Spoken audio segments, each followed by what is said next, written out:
सबको जुहार जय माँ समले आ केन्ता अछन फ्रेंड सब आशा करुछे सब भल थे आ मुई भी भल अच्छे फ्रेंड आ ई वीडियोटा थिला मंगलवार दिन पंचकर 4 नंबर दिन आटा ना मुई गाधे बुड़ी 5-6 बजे गाधे पकाउछन तो गाधे बुड़ी एटा नास्ता नुस्ती करी मुई हम नुआ घर के आसी आ मोर माँ कहले कि भाजी मंजी आनी देबू भाजी पकामा बोली तो मुई टाइम देली आ तारपर मोर माँ कहउछन कि जा तू नहीं दे तोर दादा निके बोली मुई नहीं पारे बोलछे आ पछाड़े देखो एटा सब ना हमर कपड़ा है सब कपड़ा धुचन कहीं छुआ मैंने तो देखुछ दली चकटी कर कर दौन आ ना इे मुरी वाला आला तो मोर दीदी डाकला अरे मुरी घिनमा पैसा देबू कहीकि तो यहाँ मुई आसुछे आ देखो इे मुरी वाला ठिया हेनेका टेम्पू रे आसीचे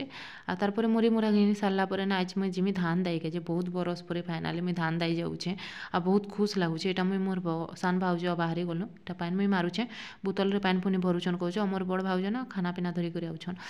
तो यहाँ जाऊँ देख मुई मोर दुईटा भाउज आ मोर काकी आमर आरती भी आवा जे मोर काकी कहले कि चाउल टे लगे देचे भात उतरे देकर आसवा कहले कहीं आम रेखार देह खराब अच्छे आना फ्रेंड मत बहुत खुश लगुचे कि मुझे आज धान दाई जिमी कहीकि आना फ्रेंड मुई ना थोड़े पहला धान दाऊली से बेले ना मुई मोर दारे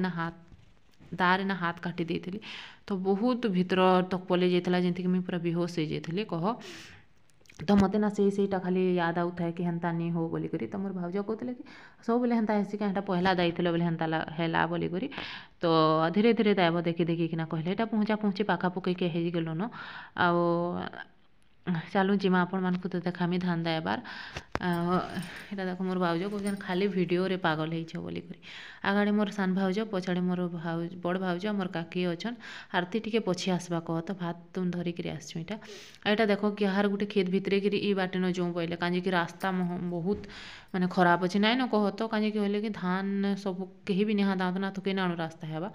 तो यहाँ कहार खेत भितर भितर जाऊँ धान दाई पकई न कह तो ये मैंने मिसिन रे दाईछन लेकिन मिसिन रे दायबाटा ना इे सियाड़े तोराटा नहीं दाई पारे तो आम बहुत लोग अच्छुबा आम हाथे दायमु कहीकटा आउछु एटा ना फ्रेंड आमर खेत के पहुँची गलु एटा मोर भाउज कहले कि तुम ठिया तो आम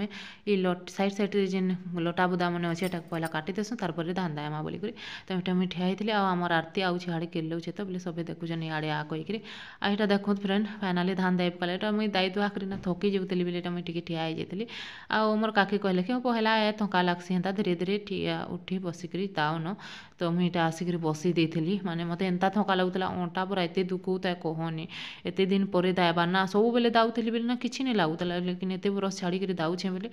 आउ मुई मानके कहूली कि केते बेले पखाल खाएमा बोलिक जेनता 11 बजला कि चलो खाएमा बोले एटा पले आसलु आमर काकी कहरे ना तपला पखाल आनी आम बासी पखाल आम 3 जना मत बहुत खुश लगुच कि केन्ता पखाल खाएमे बोलिक आमर भाउज कहन कि तुम टे जह खाओ पहला धान दाइछ ना थका थुकी लगुवा बोलिक मुझे कौन खाईदेली मुझे तो शुई पड़मी बोलिक यहाँ मोर भाउज पातल चिटकुछन आ भाग करले भात आ मुई ना प्याज लहसुन नहीं खाइबार बोले मोर लगे लाउ भजा आनी देते मोर माँ यहाँ खाई पी सारा पर यहाँ फिर धान दाई के गले गोटे खेत दाई सारू आने मुझे गोटे चुई खेत दाऊले जे मुझे थकी गली बोले मुझे जाई नहीं पार्ली से दाऊछन आदि आसबे बोले मुझे दायमी कहूचे एटा दाही सारा पर ना फ्रेंड एटा घर के जाऊँ के लगभग 2 बजे जाइला न यहाँ जाऊँ मुझे तो गाधे बुड़ी कर चाहे मैंने गाधे जीवे फिर आटा देख पहुँचा पहुँची गलु न आ फ्रेंड ब्लॉग भल लगे कमेंट करेंगे लाइक सब्सक्राइब करबार भूलबेनि आ मत टे सपोर्ट करेंगे फ्रेंड आपण मानकर सपोर्ट बिना मुझे किसी भी नुहे आपण मैंने जब सपोर्ट करेंगे बोले मुझे भल यूट्यूबरटे हो पारमी फिर भेटमा नेक्स्ट ब्लॉग रे